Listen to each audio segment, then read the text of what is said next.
ধরেন আমি নির্বাচিত হইলাম, নির্বাচিত হওয়ার পরে কিন্তু আমাদের অনেক সুবিধা আছে, আমাদের কিন্তু সুবিধা আছে। আমি বেতন পাবো, আমি প্রায় 1.5 লক্ষ টাকার মতো বেতন পাবো। যদি আল্লাহ নির্বাচিত করে আমার বেতন হবে কত? প্রায় 1.5 লক্ষ টাকা, 91-90 হাজার টাকা বেতন, বাসা ভাড়া, এটা সেটা, ঢাকা শহরে একটা বড় ফ্ল্যাট দিব। এগুলা কার কার কার টাকায়? জনগণের টাকায় না?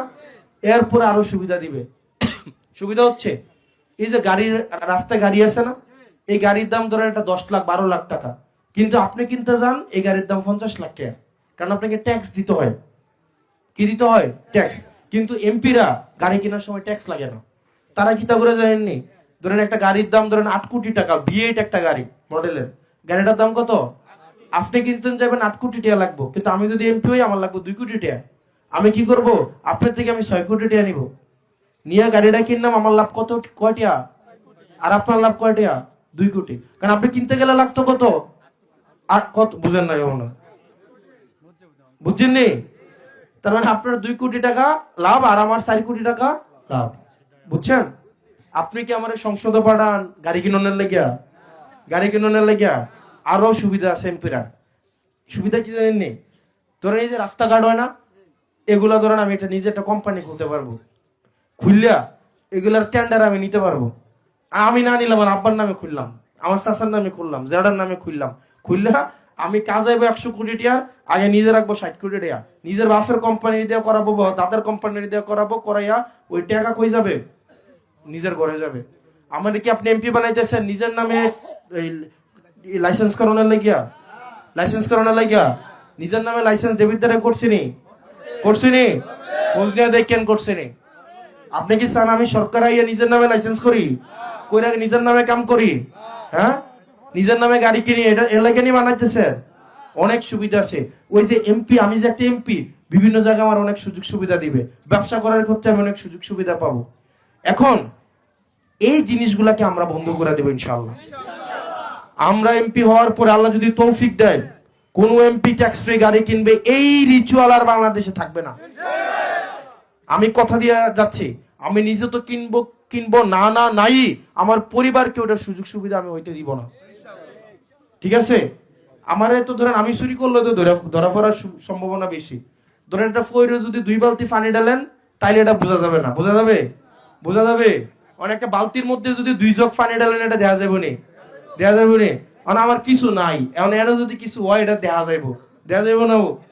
দেখা যাবে নি? আমার টিয়া পয়সা কতটুকু আছে, কি আছে, এটা সারা বাংলাদেশ জানে। জানেনিও? আমি চুরি করলে কিন্তু আপনারা ধরবে না, 64 জেলার মানুষ ধরবে। শুধু 64 জেলার মানুষ না, পাশের একটা দেশ, সারাদিন আমি কি করি, কই যাই, কি করি, কই খাই না খাই, এগুলো সারাদিন বৈশা বৈশা এরা গবেষণা করে। করে নিও, করে নিও। চুরি কি আমার করার সম্ভাবনা বেশি না অন্য রাজ করার সম্ভাবনা বেশি? সম্ভাবনা বেশি না? আমি চুরি করলে আওয়াজটাও বেশি হইব। আওয়াজটা বেশি হইতো না? আমি খাইতাম না 10 টিয়ার, নাম হইব 100 কোটি টিয়ার। হইব না?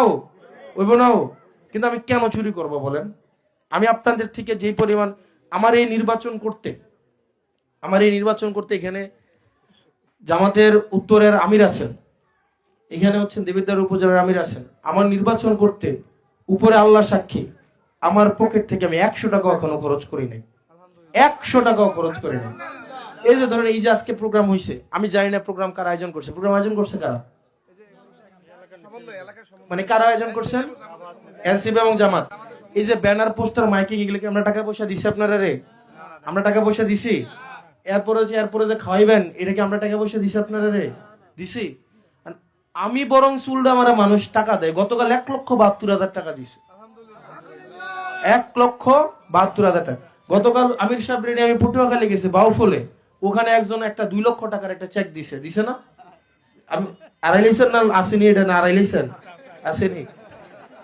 2 লক্ষ টাকার একটা চেক দিছে, 2 দিনে 3,72,000 টাকা দিছে। এবার আসেন, এই টাকাটা যে মানুষ দিচ্ছে, কেন দিচ্ছে? মানুষ এটা ভরসা করে দিচ্ছে, আস্থার সাথে দিচ্ছে। যারা দিছে তাদের নামও কিন্তু আমি বলতে পারবো না, বা সে যদি আরেকবার আসে আমার কাছে, আমি তারা চিনবো না, কিন্তু তার একটা বিশ্বাস আছে যে এই টাকাটা আমি দিলাম বাবা, প্রয়োজন লাগলে আরো দিব, কিন্তু তুমি দুর্নীতি করো না, তুমি চুরি করো না। আমরা প্রতারিত হয়েছি আজকে 54 বছর ধরে, আর প্রতারিত হতে চাই না। টাকা লাগলে নির্বাচনের রাজনীতির আমরা দিব, জনগণ দিব, জনগণের টাকা দিয়ে জনগণের জন্য রাজনীতি করো। জনগণের জন্য রাজনীতি করার নামে রাস্তার ইট খুলে খাইয়া ফেলো না। নিজের বাপের নামে নিজের নামে কোম্পানি খুলে বসো না। জনগণের ব্যাংকের টাকাগুলো চুরি করে ফেলো না। জনগণের ব্যাংকের টাকা চুরি করে নিজের সন্তানকে বিদেশে রেখে পড়াশোনা করাইও না। আমার সন্তানের জন্য যে হসপিটালটা আছে, শিক্ষা ব্যবস্থাটা আছে, এটাকে ঠিক করে গড়ে তুলো। এইটাই তো নাকি? এটাই তো নাকি? এটাই তো নাকি? নাকি আর বেশি কিছু? আপনারা আমাকে যে বিশ্বাসটা করছেন, আমি এই বিশ্বাসের আস্থা রাখবো ইনশাআল্লাহ। আমি বিশ্বাস করি, আমি যদি এখান থেকে অর্থের জন্য আমি ঠেকবো না। আমি বিশ্বাস করি এখন যদি আমি চাই যে নির্বাচন করতে আমার এত টাকা লাগবে, এই টাকা লাগবে, আমি ভাবছিলাম অনলাইনে টাকা তুলবো। আমি 31 লাখ টাকার মতো মনে হয় লাগে। আমার 41 লাখ টাকা লাগবে। আমার অলমোস্ট টাকা উঠে গেছে। অলমোস্ট টাকা আমাকে যে পরিমাণ টাকা মানুষ দিছে, অলমোস্ট টাকা উঠে গেছে। আমি দেখি, হিসাব নিয়ে বসবো, বৈশা যে টাকা বাকি থাকবো আপনাদেরকে বলবো আমার এত টাকা বাকি আছে। আপনারা দিবেন না চাইলে? আপনারা দিবেন না চাইলে? জনগণের জন্য যেহেতু রাজনীতি করবো, আপনার জন্য যেহেতু সেবা করব, তো আপনারও তো কিছু দায়িত্ব আছে নাকি? ধরুন আমি যদি কর্মই করতে হয়, আলাদা চাকরি করতে হয়, আলাদা ব্যবসায়ী করতে হয়, তাহলে আমি রাজনীতিটা করব কখন? আপনি আমারে বুঝান। তার মানে আমার দায়িত্ব কে নিতে হবে? কে নিতে হবে? আপনাদেরকে। আর আপনাদের দায়িত্ব নিব কে? আমি। সিম্পল হিসাব, শর্টকাট, মানে সহজ না হিসাবটা? আপনি আমার দায়িত্ব নেবেন, আর আপনাদের দায়িত্ব কে নেবে? আমি। তাইলে তো আমার দুর্নীতি করা লাগবে না? লাগবে? লাগবে। এখন যদি আমার পকেটে টিয়া দিয়ে রাজনীতি করতে হয়, টিয়াটা কি আমার বাবার বাড়ির নাম? কইতেই নাম? ব্যাংক থেকে চুরি করব, নিজের বাপের নামে কোম্পানি খুলবো, রাস্তার টেন্ডার করব, নিজের কর্মীরা ফাঁসাইয়া চাঁদাবাজি করব, উমুকরে বরাদ্দ দিয়ে দেবো, তুমি 5 লাখ চেয়ারম্যান হইবে না আগামী বছর, 5 লাখ আগামী বছর মেয়র হইবে না, তোমার 20 লাখ আগামী বছর এই ইউনিয়নের চেয়ারম্যান না, 20 লাখ। এরকম করে তখন ভাগ বসাবো। কোন আল্লাহর বান্দা বলতে পারবে দেবিদ্দার একজন মানুষ, এখানে অনেক নেতা কর্মী আছে, কোন আল্লাহর বান্দা বলতে পারবে কারো কাছে 100 টাকা আমি এই পর্যন্ত আনছি বা ফোন দিয়া বলছি আমি যে আমাকে নির্বাচনের জন্য আপনারা টাকা পয়সা দেন বলছি? একজন সাক্ষী দিতে পারবে যে দেবিদ্দারে গত 1.5 বছরে কারো কাছ থেকে 1 কাপ চা কোনো কিছুর বিনিময়ে খাইছি? একজনও বলতে পারবে না। আমি ওপেন বলতে পারি সারা বাংলাদেশকে, শুধুমাত্র দেবিদ্দার না, সারা বাংলাদেশকে বলতে পারি। বিভিন্ন জায়গায় অনলাইনে গুজব টুজব বিভিন্ন ভাবে ছড়ায়, আমি ওপেন চ্যালেঞ্জ দিতে পারি। সাংবাদিক আছে, এখানে মানুষ আছে, সারা বাংলাদেশের যে কোনো একজন ব্যক্তি সামনে এসে বলবে যে আপনি আমার কাছ থেকে একটা দুর্নীতি করছেন। অথবা দুর্নীতি করলে তো হাওয়ার উপরে করে না, হয় ছবি থাকবে, অথবা অডিও থাকবে, না হয় ভিডিও থাকবে, অথবা ব্যক্তি নিজে এসে সাক্ষী দিবে কিনা ও, নাকি হাওয়ার উপরে গায়েবী ভাবে দুর্নীতি হয়? দুর্নীতি কি গায়েবী ভাবে হয়? হয় কি ব্যক্তি নিজে এসে করবো আমার তো টেয়া নিছে নাকি? অথবা একটা অডিও ক্লিপ থাকবে, অথবা ভিডিও থাকবে, অথবা নথিপত্র থাকবে, না হয় সিসিটিভি ফুটেজ থাকবে, কোনো না কোনো ভাবে তো একটা কোনো না কিছু তো থাকবে নাকি? এবার আসেন চ্যালেঞ্জ, কেউ একটা প্রমাণ উপস্থাপন করেন। Challenge, challenge. এটা ওই আমি স্ট্যাটাস দিছি, ইউটিউবে সার্চ দিলেও পাবে। এখন সেই জায়গা থেকে আমরা চাই, আমি যেহেতু নিজেকে সংবরণ করতেছি, আপনাদের দায়িত্ব কিনা আমার দায়িত্ব নেওয়া? দায়িত্ব কিনা?